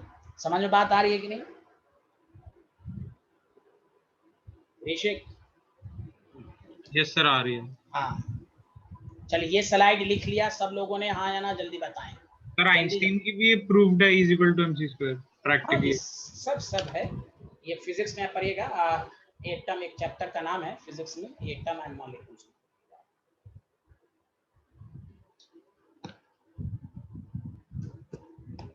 हाँ लिख लिया है। Hello everyone. Yes, sir. Yes, sir. हम हेजनबर्ग पढ़ाने के बाद ही न्यूमेरिकल करा देंगे। ये पहले आप नेक्स्ट क्लास मिस नहीं होनी चाहिए। असल केमिस्ट्री आपको यहाँ तक थोड़ा बहुत डाउट भी रहेगा तो फिजिक्स आप आगे पढ़ेंगे, इसका केमिस्ट्री में आगे आप कोई ज्यादा रोल नहीं है। आप क्वांटम नंबर से क्लास मिस नहीं होना चाहिए, तभी थर्ड एंड फोर्थ चैप्टर अच्छे से समझ में आएगा। सुना ध्यान और सुहानी? Yes sir. सुहानी अब वेंसडे को क्यों नहीं आती है? कोई प्रॉब्लम होती है वेंसडे को? सर वेंसडे को मेरी क्लासेस होती है, मैंने निष्कर्ष भैया को भी बताया था। अच्छा निष्कर्ष भैया को बता दिया। तो आप वीडियो लेक्चर देखती हैं रिकॉर्डेड? यस सर, वो देखा है मैंने। ठीक है, चलिए ठीक है, बहुत अच्छा है। सर बेटर रहेगा अगर वेडनेसडे की क्लास सैटरडे को शिफ्ट हो जाए। चलिए ठीक है, मैं हाँ चलिए मैं आपका ये चलिए, हाँ सही है, अच्छा मशवरा है। हाँ इसीलिए तो ना, टीचर से भी बात कीजिए, मशवरा देते रहिए, टीचर को भी मशवरा देते रहिए। ठीक है, वेरी गुड। चलिए आगे बढ़ें, जल्दी बताएं सारे लोग। हाँ यही करते हैं तो ज़्यादा अच्छा रहेगा। चलिए फ्राइडे और सैटरडे कर लेते हैं, संडे को न्यूमेरिकल का डिस्कशन डाउट वगैरह कर लेते हैं। चलिए लिख लिया सारे लोग? हाँ या ना? मानसी आप बोलती रहिएगा, कोई डाउट तो नहीं है? परेशान तो नहीं हो रही हैं आप? नो सर, डाउट नहीं। चलिए ठीक है। अब देखिए पहला फार्मूला आया, lambda is equal to h/mv। तो बताइए मास इनटू वेलोसिटी को मोमेंटम कहते हैं कि नहीं? जल्दी बताओ ध्यान। तो p is equal to momentum, दूसरा फार्मूला। वेयर p क्या है? जल्दी बताएं सारे लोग। यस सर कहते हैं। हाँ और ये मोमेंटम लीनियर मोमेंटम होगा। या लीनियर मोमेंटम या।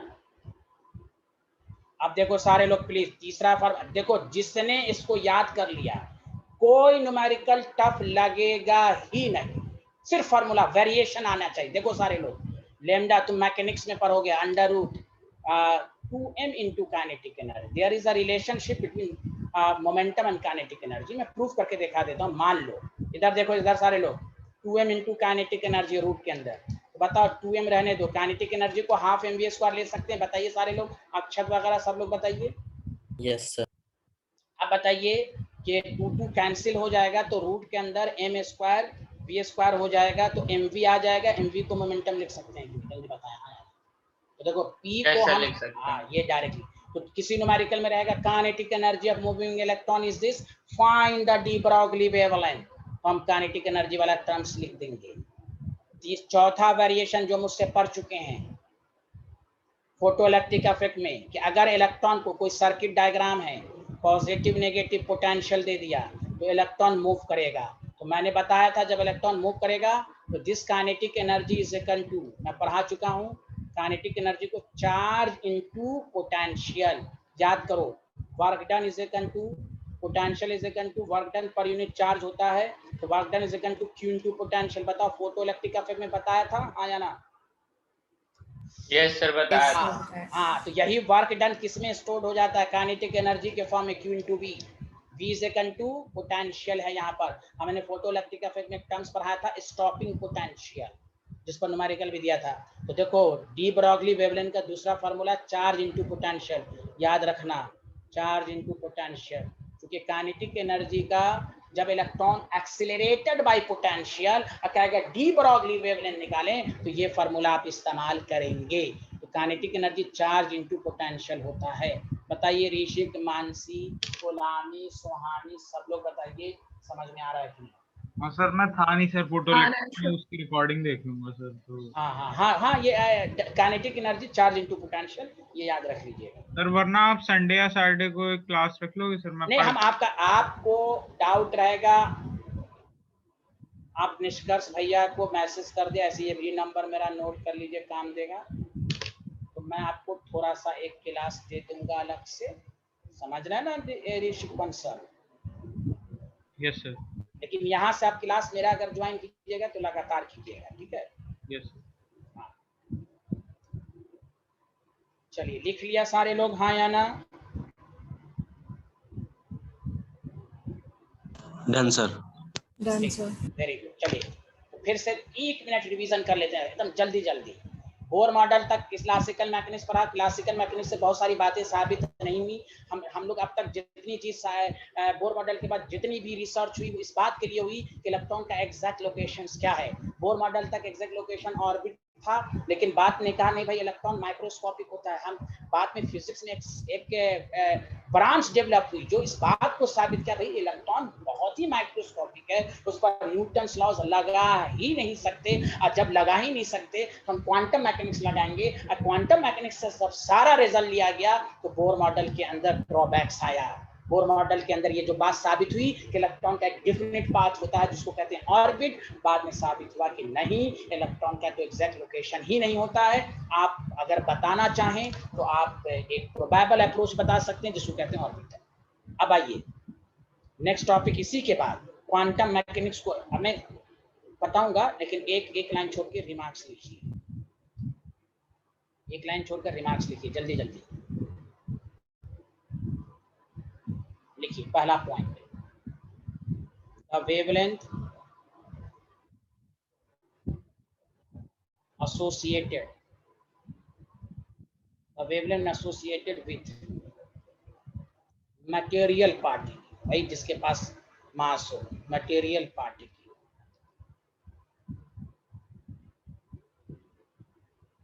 Is measurable. वेवलेंथ मेजरेबल किया जाता है। आगे का लाइन देखिए, एंड सारे लोग बताइए मेजर, देखिए सबके लिए देखिए मैंने कहा कोई भी मटेरियल चाहे मूविंग मैग्नेटिक इज मेजरेबल। आगे का लाइन देखिए जो इंपॉर्टेंट है, बताइए सारे लोग मिलके। एंड सिग्निफिकेंट किसके लिए है, लेकिन बताओ सिग्निफिकेंट किसके लिए? फॉर, बताओ सिग्निफिकेंट फॉर अरे यार तुम लोग बोलते नहीं हो, गलत बात है ना। माइक्रोस्कोपिक। वेरी गुड डेविन, तुम भी तो एक वेव अच्छा। नेचर। हाँ माइक्रोस्कोपिक वेव नेचर, हाँ सेकंड पॉइंट। सर आपने वो क्या लिखा, एसोसिएटेड विद मटेरियल पार्टिकल की वेवलेंथ एसोसिएटेड किसी भी मटेरियल पार्टिकल के साथ वेवलेंथ होगा। जैसे कोई आपसे पूछे डी ब्रॉगली के मुताबिक मूविंग मैन में वेवलेंथ होगा, बट बहुत कम होगा, इतना कम होगा कि उतना उसको नेग्लेक्ट कर सकते हैं आप। इसलिए moving man just like a particle nature. लेकिन हम कह सकते हैं कि हाँ थोड़ा बहुत वेव हो सकता है, लेकिन सिग्निफिकेंट है माइक्रोस्कोपिक के लिए। Okay yes sir. For microscopic body के लिए लिख लीजिए, ये सब लाइन आपको मालूम होना चाहिए। वेवलेंथ और वेवलेंथ।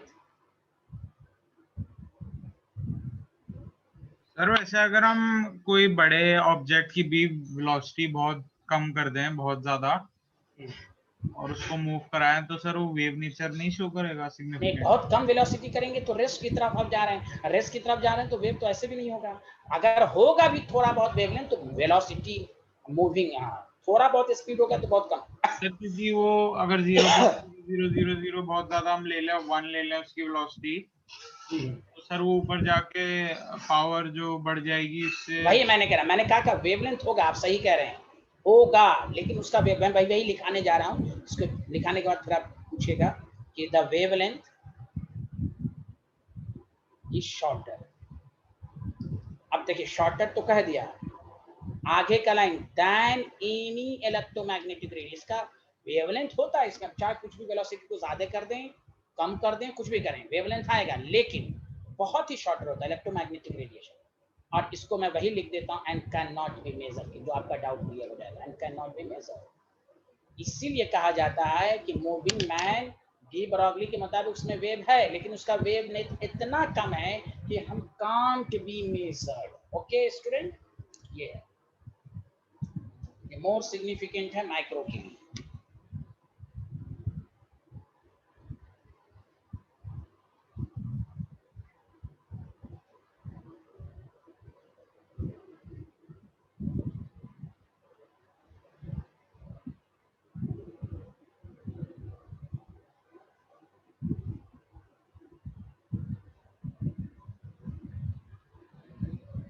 चलिए सब लोगों ने कंप्लीट कर लिया, जल्दी बताइए। Hello everyone. Yes sir. Yes sir. Very good. अब आइए, मैं न्यूमेरिकल कराऊंगा। मैं इसलिए पढ़ा रहा हूँ कि थ्योरी में क्वांटम नंबर से पहले की थ्योरी खत्म कर देना चाहता हूँ, उसका न्यूमेरिकल की प्रैक्टिस करा देंगे कि आपको क्वांटम मैकेनिक्स में जिसका जिसका कंट्रीब्यूशन है वो मालूम हो जाए। Heisenberg uncertainty principle,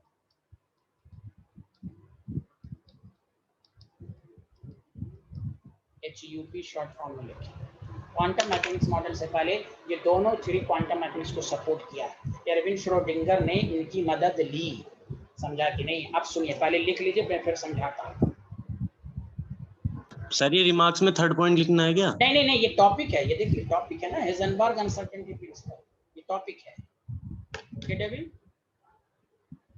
yes sir. अभी मैंने बताया था ना, क्वांटम मैकेनिकल मॉडल बनने से पहले दो थ्योरी पर रिसर्च बहुत हुआ, और जिसको कहते हैं dual nature of matter which is given by the de Broglie, और दूसरा है हेजनबर्ग अनसर्टेनिटी प्रिंसिपल।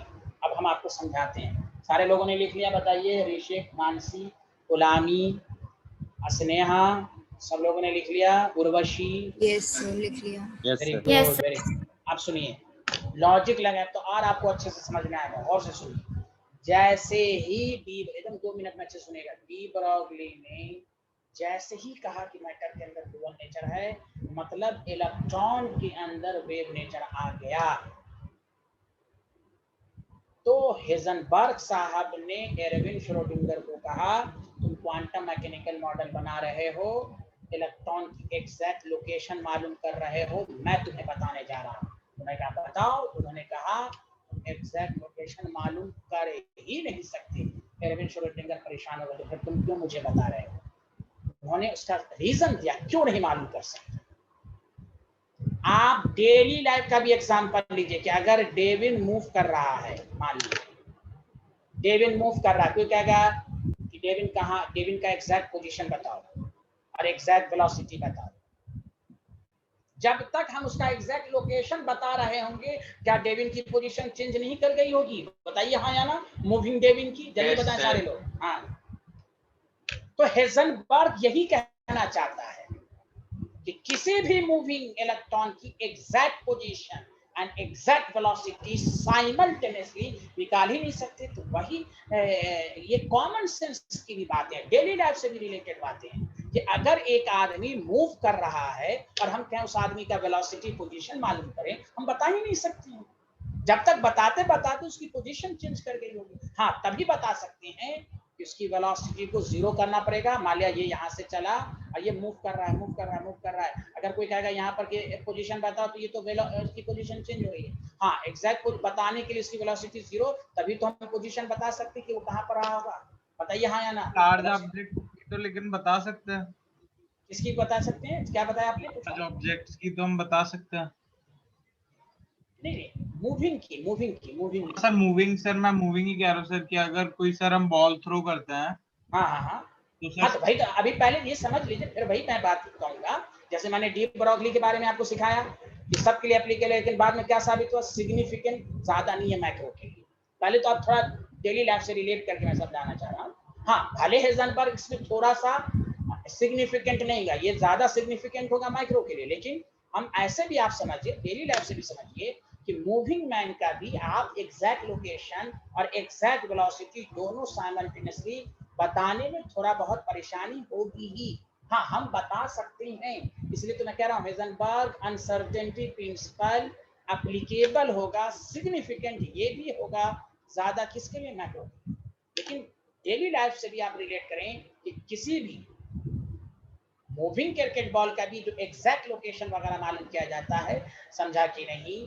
तो बता तो सकते हैं आप, लेकिन मैं हेजनबर्ग अनसर्टेनिटी से समझाने की कोशिश कर रहा हूं कि उन्होंने ये कहा किसी भी मूविंग बॉडी का, उन्होंने उसमें इलेक्ट्रॉन का नाम दिया। आप तुम इलेक्ट्रॉन, मूविंग इलेक्ट्रॉन के एग्जैक्ट पोजीशन और एग्जैक्ट वेलोसिटी मालूम कर ही नहीं सकते। तो उसकी मिसाल डेली लाइफ से भी लेंगे कि किसी भी मूविंग मैन का हम लोग भी सही से नहीं बता सकते, बता सकते लेकिन वो एग्जैक्ट नहीं होगा, तो थोड़ा बहुत उसमें एरर आएगा ही। समझ में बात आई? हाँ या ना, जल्दी बताएं सारे लोग। Yes sir. सर एक डाउट है। हाँ बताइए। सर मतलब जो इलेक्ट्रॉन है वो एक स्पेसिफिक ऑर्बिट में घूमता है ना? नहीं, ये था बोर मॉडल के मुताबिक। अब साबित होगा नहीं, कोई स्पेसिफिक कुछ। मैं तो वही उस वक्त से चिल्ला के समझा रहा हूँ कि इलेक्ट्रॉन का कोई एग्जैक्ट लोकेशन है ही नहीं। ऑर्बिटल कह सकते हैं। हाँ, ऑर्बिटल वो भी रीजन बता सकते हैं, ये एक रीजन है, वो यहाँ रीजन में रह सकता है, कहीं पर भी हो सकता है। और वो भी प्रोबेबिलिटी है। हाँ, वही तो कहना है। रीजन का मतलब क्या हुआ कि रीजन में तो बहुत सारी चीजें हैं ना, ऑर्बिटल का मतलब हुआ ये एक रीजन है। रीजन, हाँ, प्रोबेबिलिटी उसी को बताया गया। आप जहाँ इलेक्ट्रॉन रह सकता है वो उस लोकेशन का नाम उन्होंने दे दिया, रीजन का नाम दे दिया ऑर्बिटल। ऑर्बिटल कोई स्पेसिफिक नहीं है किसी का। देखिए डंबल आएगा, आप देखिएगा ये अलग है, ये अलग है, ये सब आगे पढ़ेंगे नेक्स्ट क्लास में। तो मेरे कहने का मतलब ये है कि इलेक्ट्रॉन की एग्जैक्ट लोकेशन तो है ही नहीं, अब तक नहीं आई है। ज्यादा से ज्यादा प्रोबेबल अप्रोच पर बता सकते हैं कि इलेक्ट्रॉन जहां रह सकता है, और ये भी हो सकता है कि कहीं पर इलेक्ट्रॉन की प्रोबेबिलिटी जीरो भी हो सकती है, कहीं पर ज्यादा भी हो सकती है। जहां ज्यादा होगी तभी ऑर्बिटल कहलाएगा, जहां इलेक्ट्रॉन की प्रोबेबिलिटी जीरो होगी उसको हम पढ़ेंगे नोड्स कहते हैं। समझा कि नहीं? ओके स्टूडेंट, हाँ या ना, जल्दी बताएं। तो बताइए हेजनबर्ग ने क्या कहा कि जैसे डी ब्रॉगली ने कहा वेव नेचर है, तो उन्होंने इरविन को कहा तुम अपनी मेहनत नहीं करो, तुम एक मूविंग इलेक्ट्रॉन की एग्जैक्ट पोजीशन और एग्जैक्ट वेलोसिटी बता ही नहीं सकते। हाँ, अगर बता सकते हो इसलिए नाम पड़ा अनसर्टेनिटी। अगर बता सकते भी हो तो कुछ एरर के साथ, वो कितना एरर होगा उसी को हेजनबर्ग ने कैलकुलेट करके बताया। सबको समझ में आया? हाँ या ना, जल्दी बताएं। Yes sir. यस अध्ययन आपको आ रहा है अच्छे से? Yes sir. तो अध्ययन कोई आपसे पूछे अब क्या इलेक्ट्रॉन का अब तक कोई एग्जैक्ट लोकेशन मालूम हो पाया है? नहीं सर। लेकिन अगर इलेक्ट्रॉन जहां रह सकता है तो उस रीजन को क्या कहेंगे? Sir orbital. Very good. हाँ ये हुई ना बात, आप समझ रहे हैं। ठीक है। बीच बीच में पूछने का मकसद है कि सबका ध्यान रहे। It is impossible. Yes, sir. हाँ, डिटरमाइन एग्जैक्ट पोजीशन। देखिए और लाइन सुनिए, exact position and exact velocity is impossible to determine exact position। किसका? बस एक लाइन है, ऑफ मूविंग इलेक्ट्रॉन, और आगे का लाइन नहीं लिखेगा तो नंबर नहीं मिलेगा। साइमल्टेनियसली दोनों एक साथ नहीं निकाल सकते। It is impossible to determine exact position and,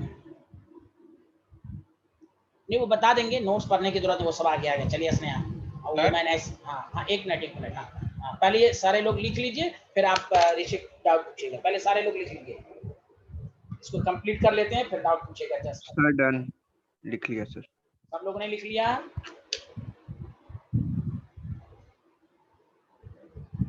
चलिए ऋषिक आप पूछिए। हाँ ऋषिक पूछिए। हाँ सर, मैं कह रहा था सर कि ये जो इसमें है कि एग्जैक्ट पोजीशन और वेलोसिटी अलग अलग टाइम पे निकाल सकते हैं हम। हाँ अगर आप निकालेंगे एग्जैक्ट पोजीशन, अगर आप निकालने की कोशिश भी करेंगे ना, यानी चलिए आप कहिएगा सर हम सिर्फ पोजीशन निकालना चाहें। हाँ सर। मान लिया एग्जैक्ट पोजीशन, तो वेलोसिटी में एरर आ जाएगा। वेलोसिटी अभी देखिएगा फार्मूले से साबित होगा। एग्जैक्ट वेलोसिटी निकालना की कोशिश करेंगे तो पोजीशन में एरर आएगा। सर एग्जैक्ट वेलोसिटी निकालेंगे कैसे हम? पोजीशन तो सर मैं समझ गया, सर वेलोसिटी कैसे होगी? तो बताते हैं ना, फार्मूला आएगा ना। यहाँ देखिए, लिख लिया सारे लोग? हाँ या ना? सर फोटोन से बम्बार्ड करते हैं ना वो। हाँ वो तो है, वो तो अभी वेलोसिटी का आएगा फार्मूला। पहले लिख लिया सारे लोग? हाँ या ना, जल्दी बताएं। Yes sir. उन्होंने फार्मूला दिया कि कितनी अनसर्टेनिटी, उन्होंने वही कहा कि अगर हम मालूम करने की कोशिश भी करेंगे तो कितनी अनसर्टेनिटी होगी, तो उन्होंने फार्मूला दिया delta x into delta p greater than equal to, उन्होंने ये फार्मूला प्रूफ करके दिखाया, h/4 इतना एरर होगा। देखिए h क्या? Planck's constant. इसी से साबित हुआ, सुनिए कि इसलिए मैं बार-बार कहता हूँ सारी थ्योरी का क्वांटिटी, देखिए Planck's quantum theory, Planck's quantum है, इसलिए किसी भी थ्योरी को हम पूरी तरह हम नकार नहीं सकते हैं। सबका कुछ ना कुछ कंट्रीब्यूशन था, सारे साइंटिस्ट ने सबसे कुछ ना कुछ मदद ली। अब देखिए, अब इसका मतलब क्या होता है? ये फार्मूला है हेजनबर्ग का। डेल्टा एक्स क्या है? अनसर्टेनिटी इन पोजीशन। वही है कि जब इलेक्ट्रॉन के अंदर वेव नेचर आ गया तो आप एग्जैक्ट पोजीशन वगैरह नहीं बता सकते। अगर बताएंगे तो अनसर्टेनिटी के फॉर्म में, और कितनी अनसर्टेनिटी होगी? ग्रेटर देन या equal to h/4। Delta p क्या है? अनसर्टेनिटी इन, जल्दी बताइए, अनसर्टेनिटी इन मोमेंटम। इसी को हम दूसरे फॉर्मूले में भी लिख सकते हैं, delta v greater than equal to h/4 pi m, ये भी लिख सकते हैं।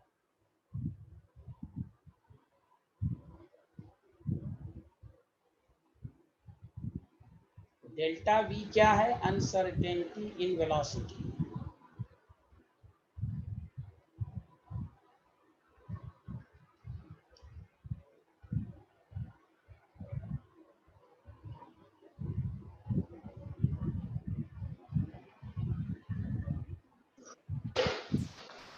अब इसी से आप देख लीजिए, सारे लोग मिलके बताइए तो, क्या मास इनवर्सली प्रोपोर्शनल है कि नहीं अनसर्टेनिटी के? जल्दी बताइए तो। Hello everyone. Yes sir. आप बताइए, मास बहुत ज्यादा अगर होगा तो अनसर्टेनिटी कम होगी? बोलिए हाँ या ना। Yes sir. Yes sir. हाँ ध्यान दीजिएगा, अनसर्टेनिटी कम का मतलब आप फिक्स निकाल सकते हैं, लेकिन कुछ ना कुछ अनसर्टेनिटी रहेगी, लेकिन हम निकाल सकते हैं। जो आप पूछना चाह रहे थे ऋषिक, तो वही मैं बताना चाह रहा हूँ कि this theory is more significant. इसका डेली लाइफ में उतना ज्यादा सिग्निफिकेंस नहीं है, लेकिन थोड़ा समझने के लिए, रिलेट करने के लिए, हेजनबर्ग को डेली लाइफ से रिलेट करने के लिए मैंने एक समझाने की कोशिश की कि जिस तरह मूविंग मैन भी अगर जा रहा है, आप भी लगातार जा रहे हैं, दौड़ रहे हैं, कोई आपका एग्जैक्ट पोजीशन मालूम करने की कोशिश करे तो बताना मुश्किल होगा जब तक कि उसकी वेलोसिटी 0 ना कर दी जाए। लेकिन हेजनबर्ग अनसर्टेनिटी प्रिंसिपल को एक समझाने के लिए मैंने बताया था, मतलब मोर सिग्निफिकेंट होगा माइक्रो के लिए। देखिए, मास कम होगा तो अनसर्टेनिटी ज्यादा होगी। अनसर्टेनिटी ज्यादा होने का मतलब ही हुआ वेव नेचर। बताइए, सबको समझ में आया हाँ या ना? सर हाँ लाइट चली गई थी सर, मेरा छूट गया वो। क्या? अच्छा, कहाँ से? हेजनबर्ग वाला? सर वो जो डेफिनेशन था ना अकॉर्डिंग वाला, वहां से। हाँ, यहाँ से यहाँ। अक्षत, आप सच सच बताइए, आपको समझ में आ रहा है कि नहीं अक्षत? Yes sir. कोई दिक्कत तो नहीं आ रही सर है? ये एक बार फिर से एक्सप्लेन कर दीजिएगा। हाँ हाँ हाँ, वही है। देखिए क्या नाम है, दिव्यांशु, वो वही चीजें हैं जो जैसे डी ब्रॉगली ने कहा वेव नेचर है, तो हेजनबर्ग ने यही कहा, क्या नाम है, एरविन साहब को, कि भाई आप जो जिसके लिए आप रिसर्च कर रहे हैं कि इलेक्ट्रॉन का एग्जैक्ट लोकेशन, सारे साइंटिस्ट ने ये कोशिश की कि हम इलेक्ट्रॉन का एग्जैक्ट लोकेशन मालूम करके ही रहेंगे। हेजनबर्ग ने कहा मेहनत मत करो, तुम इलेक्ट्रॉन की, मूविंग इलेक्ट्रॉन की, नॉट इलेक्ट्रॉन, मूविंग इलेक्ट्रॉन की एग्जैक्ट पोजीशन और वेलोसिटी मालूम कर ही नहीं सकते साइमल्टेनियसली। इस बात को साबित किया कि इलेक्ट्रॉन के अंदर वेव नेचर है।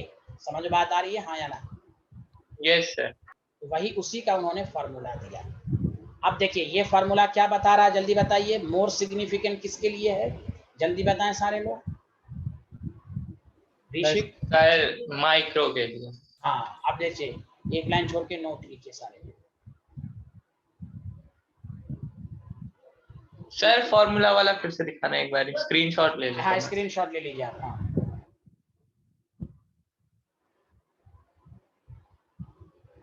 अब ऋषिक आपका, हाँ अब मैं डाउट क्लियर कर रहा हूँ, तो इसको मैं थोड़ा लिख देता हूँ कि आपको कभी लिखे। सारे लोग मेरे साथ साथ लिखना शुरू करें। If the position of the particle, Rishik आपका डाउट इससे भी क्लियर हो गया। The position of the particle यानी इलेक्ट्रॉन इज नोन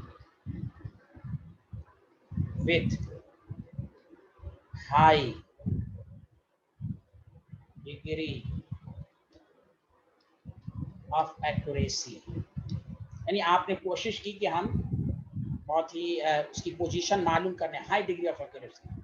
मतलब बताइए, हाई डिग्री का मतलब डेल्टा एक्स वेरी स्मॉल होगा, बोलिए हाँ या ना?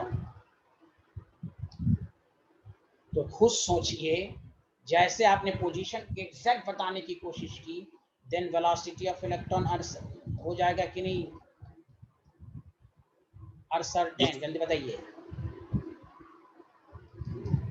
इसलिए कहा गया कि तुम मूविंग इलेक्ट्रॉन का मालूम कर ही नहीं सकते हो, दोनों चीजें एक साथ, अनसर्टेन।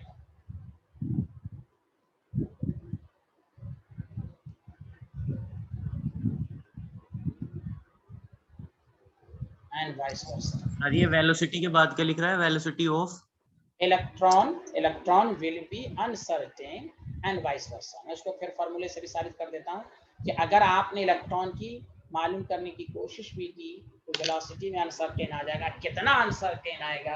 h, या तो h/4 होगा या उससे ज्यादा। लिख लिया सारे लोगों ने, हाँ या ना? Done sir. Very good. तो देखिए फार्मूले से भी साबित है, डेल्टा एक्स डेल्टा वी। देखिए सारे लोग, हम h is equal to 4πm। आपने डेल्टा वी, आपको अभी कहा गया कि भाई डेल्टा एक्स स्मॉल कर दो, मतलब डेल्टा एक्स 0 ले लो, तो बताओ डेल्टा वी बहुत ज्यादा अनसर्टेन हो जाएगा कि नहीं? जल्दी बताइए हाँ या ना? ये अगर लगभग बहुत कम ले लीजिएगा, ये डेल्टा एक्स अगर आप हाई डिग्री यानी एक्यूरेट पोजीशन मालूम करने की कोशिश भी की तो वेलोसिटी में अनसर्टेन आ जाएगा। वेलोसिटी अगर मालूम करने की कोशिश की तो डेल्टा एक्स में आ जाएगा अनसर्टेन। इसलिए हेजनबर्ग ने कहा कि नहीं, आप इलेक्ट्रॉन का एग्जैक्ट लोकेशन मूविंग इलेक्ट्रॉन का मालूम कर ही नहीं सकते। समझा कि नहीं? अगर आप कर भी सकते तो उसके अंदर अनसर्टेनिटी आएगी। अब कितनी अनसर्टेनिटी आएगी? जैसे हम कभी भी किसी के बारे में बोलते हैं कि जैसे एक मिसाल लो कि कार की वेलोसिटी 100 मीटर पर सेकंड विथ प्लस माइनस मान लो 0 प्लस माइनस मान लो 0.5। इसका क्या मतलब हुआ कि हम एग्जैक्ट बता ही नहीं रहे हैं। कहीं पर 100 से 0.5 ज्यादा रही होगी, कहीं 100 से 0 माइनस है। तो वही चीज बताना चाह रहा है हेजनबर्ग कि आप एग्जैक्ट बता नहीं सकते। अगर आप बता सकते तो अनसर्टेनिटी के साथ, अब कितनी अनसर्टेनिटी होगी तो h/4 के बराबर होगी या उससे ज्यादा। डिड यू अंडरस्टैंड, हाँ या ना? जल्दी बताएं।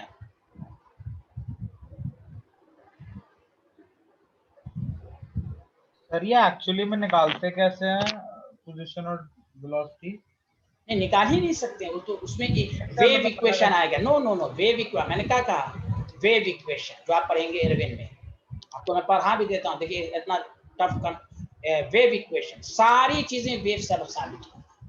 आप इलेक्ट्रॉन के एग्जैक्ट वेलोसिटी जो बोर मॉडल ने दिया वो अब एप्लीकेबल ही नहीं है। वो बस आप ऑर्बिट में क्या वेलोसिटी, ऑर्बिट की वेलोसिटी निकालने को कहे तो बोर मॉडल के फार्मूला ले। अब इलेक्ट्रॉन का तो पोजीशन ही नहीं, अब तो वेव नेचर के फॉर्म में आएगा। उन्होंने तो एक फार्मूला दिया, देखिए आप पढ़िएगा, जाई सारी इन्फॉर्मेशन। मैं आपको मिसाल दे देता हूँ, इलेक्ट्रॉन की पूरी जन्म कुंडली इसी के अंदर है, जाई क्या है? Wave equation. वेव इक्वेशन का इक्वेशन को सॉल्व करके ही वैल्यू आती है कि नहीं मैथ में, एक्स वाई की वैल्यू आती है? जल्दी बताएं हाँ या ना। Hello everyone. सर हाइजेनबर्ग की इक्वेशंस नहीं है ना हमारे उसमें, मतलब उनका एप्लीकेशन यूज नहीं आता ना। हाँ, वो प्रूव करने के लिए नहीं आएगा, न्यूमेरिकल तो आएगा, वो न्यूमेरिकल कराऊंगा, न्यूमेरिकल आएगा। चलिए नेक्स्ट पॉइंट लिखिए, न्यूमेरिकल आएगा, प्रूफ करने के लिए नहीं आएगा। समझ रहे हैं ना आप? सर एक मिनट पीछे कर दो सर। अच्छा नहीं, ये तो लिख लिया था ना आपने। सर मेरा रह गया थोड़ा सा। अच्छा हाँ, चलिए जब सर तक ये जो इससे पहले हमने वो लिखा था सर, जो फॉर्मूला लिखा था हाइजेनबर्ग प्रिंसिपल का, सर उसमें एच क्या है? प्लांक्स कांस्टेंट तो पढ़ चुके हैं आप भाई। हाँ। अच्छा सर ठीक है। और सर डेल्टा एक्स और डेल्टा वी तो पोजीशन और वेलोसिटी। नहीं, uncertainty in position, not position. Answer ये तो लिखा गया, पूरा लिख दिया है। हाँ सर, मतलब वही, मतलब हाँ, अनसर्टेनिटी नहीं, एग्जैक्ट नहीं बता सकते अनसर्टेनिटी। देखिए the effect of HUP sir हाँ बोलिए सर, ये जो आप लिख रहे हैं ये तो प्रिंसिपल का सेकंड पॉइंट है ना? नहीं, अरे देविन बहुत कंफ्यूज रहते हो। प्रिंसिपल तो यही हो गया खत्म। मैं उसका एप्लीकेशन सब नोट है। नोट का मतलब क्या हुआ? प्रिंसिपल थोड़ी ना है, उसके बारे में है कुछ पॉइंट सब है। प्रिंसिपल पूछेगा तो वही सिर्फ वही कहना है।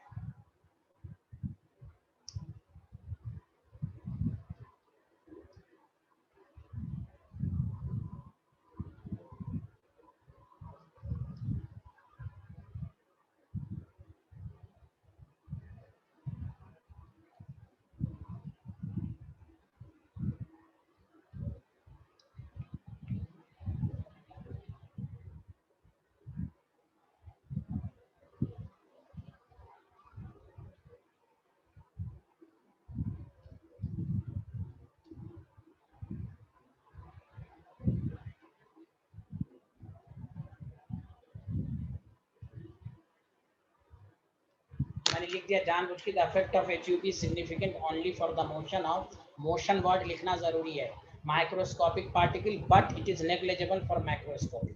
तो HUP और डी ब्रॉगली का मेन यही है कि भाई ये माइक्रो के लिए ही है, क्वांटम मैकेनिकल मॉडल इसी को कहते हैं।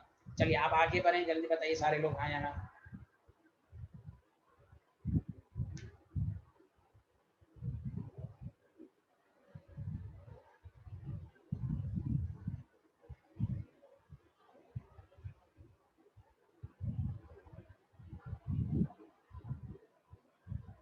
आज के लेक्चर में अब तक किसी को डाउट है पूछ लीजिए, मैं एक न्यूमेरिकल देके छुट्टी करूंगा। जल्दी बताइए किसी को। अब हम लोग कौन सा मैकेनिक्स पढ़ा आज के लेक्चर में?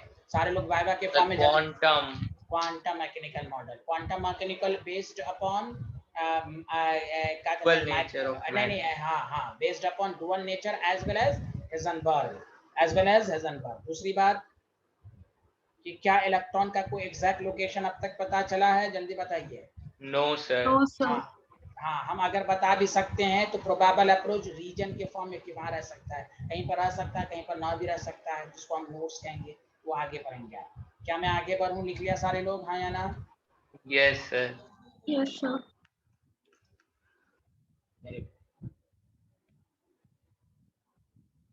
जल्दी से क्वेश्चन कीजिए।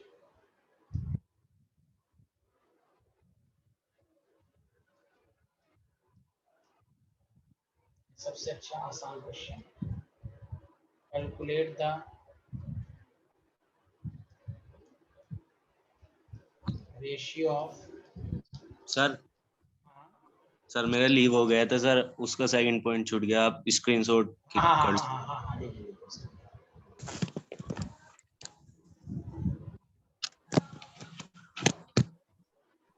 ये देवें। Done sir.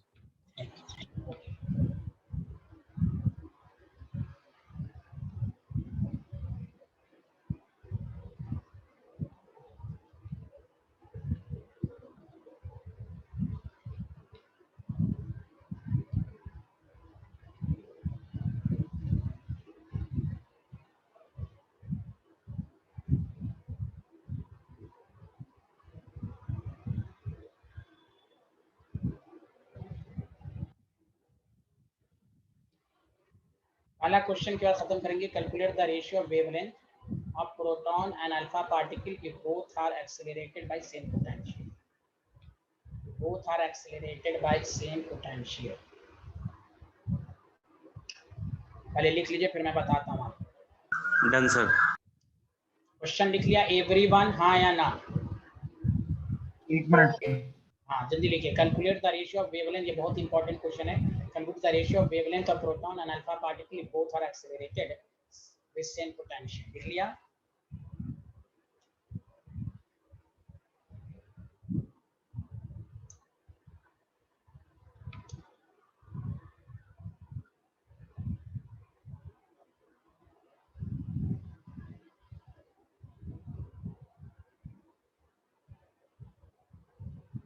हेलो एवरीवन, लिख लिया? यस सर, लिख लिया। चलिए आप देखिए कैसे क्वेश्चन को करेंगे। पोटेंशियल के रिलेटेड फार्मूला है अंडर रूट, सारे लोग देखिए 2m, yes sir. 2m into charge into potential. अब देखिए प्रोटॉन का फार्मूला मैं बता चुका हूँ। कहाँ बताओ? प्रोटॉन का फार्मूला मैंने, याद करो, स्पेसिफिक चार्ज जब पढ़ाया था, याद आया? इस पर पहला लेक्चर याद है? E/m। हाँ हाँ उसी में पढ़ाया था। तो बताओ इसमें चार्ज कितना है? Q is equal to 1e लोगे और ये हो गया, ठीक है। अल्फा पार्टिकल का फार्मूला क्या होता है? जल्दी बताओ, कोई अल्फा पार्टिकल क्या होता है? जल्दी बताएं। हीलियम न्यूक्लिया, याद है? हीलियम 2+। और यार कोई बोल ही नहीं रहे हो। बताया था ना अल्फा पार्टिकल, इसमें चार्ज कितना लोगे? 2e। बोलो हाँ या ना? बताओ ये पहले चीज सबको समझ में आई? मानसी, ऋषिक, स्नेहा, पुलानी, उर्वशी। यस सर, आ गई। चार्ज हमेशा इलेक्ट्रॉन के फॉर्म में लेते हैं ना, प्रोटॉन और इलेक्ट्रॉन का चार्ज तो बराबर होता है ना। चार्ज हमेशा इलेक्ट्रॉन के फॉर्म में ही लिखा जाता है। Okay yes sir. हाँ अब देखिए लेमडा प्रोटॉन निकाल लेना। देखिए एच ऐसे ही रहने दीजिए। 2 इंटू, अच्छा एक चीज और चल, मास को हम mp लिख लिया। अच्छा देखिए यहाँ मास को क्या लिखेंगे? देखिए सारे लोग, mass of alpha particle, helium का मास 4 होता है, तो बताइए प्रोटॉन के मास का जस्ट 4 टाइम्स होगा कि नहीं? जल्दी बताइए सारे लोग, हाँ या ना? प्रोटॉन का मास Yes, sir. नंबर 1, हाँ हीलियम का मास नंबर 4 होता है, मालूम है ना सबको?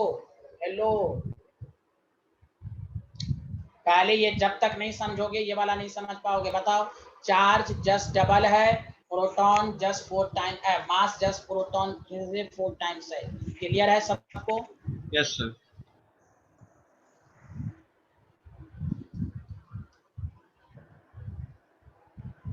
Mass of alpha, charge of alpha, potential, दोनों का रेशियो ले लेते हैं। देखो lambda proton, lambda alpha, h/2 mass of alpha, proton, charge of proton into potential. ये इसका रेशियो ऊपर चला जाएगा, तो 2 into mass of alpha, charge alpha into potential h। बताओ h कैंसिल हो जाएगा, हाँ या ना? जल्दी बताओ। तो lambda p is equal to lambda alpha, 2 भी कैंसिल, पोटेंशियल भी कैंसिल। तो आपको बचा m अल्फा। को क्या लिख सकते हो? 4 mass of proton. Charge of alpha को क्या लिख सकते हो? 2 इंटू QP, क्योंकि चार्ज जस्ट डबल है। और नीचे आपके पास है MPQP, तो MPQP भी कैंसिल हो गया। तो बताओ क्या आ गया? Lambda proton by lambda alpha 2√2 ratio 1 आ गया। बताओ सबको समझ में आया, हाँ या ना? जल्दी बता दो। अरे यार तुम लोग बोल ही नहीं रहे हो, किसी को doubt? No sir. Sir previous slide दिखा दो एक बार। जी लीजिए डेविड, बहुत अच्छे आदमी आप, ऐसे बोला करें। Very good. ये सब लोगों ने पहले बात, पहले स्लाइड में डेविन, दिव्यांशु, ऋषिक, मानसी, स्नेहा, पुलामी, अक्षत, उर्वशी, अध्यान, किसी को डाउट है? जल्दी बताइए। सर आपकी आवाज बीच में चली गई थी। अच्छा चली गई? नहीं मेरी आवाज चली गई थी? हाँ सर, मेरे लिए सर चली गई थी। अच्छा कोई बात नहीं। ये पहला स्लाइड लिखिए, जल्दी।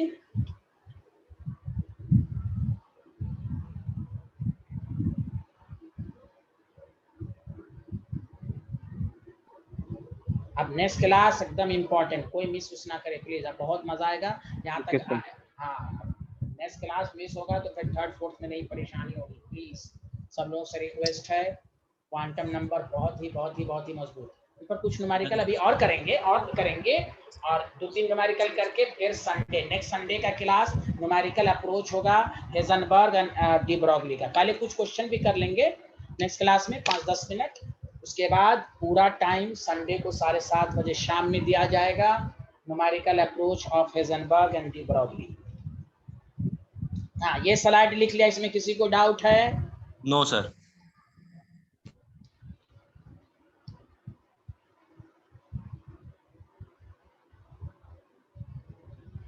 Sir next slide. Next slide, very good.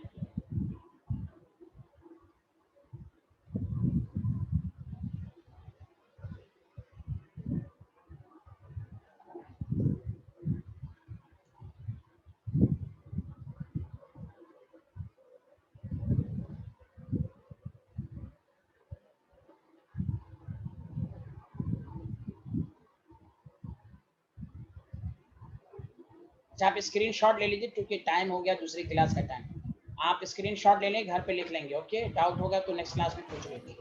Okay student. Sir ये लास्ट में आंसर बता दो बस, क्या लिख रहा है? 2 अंडर रूट रेशियो 1 है ना? 2√2 है ना, 8 का रेशियो कितना हो जाएगा? 2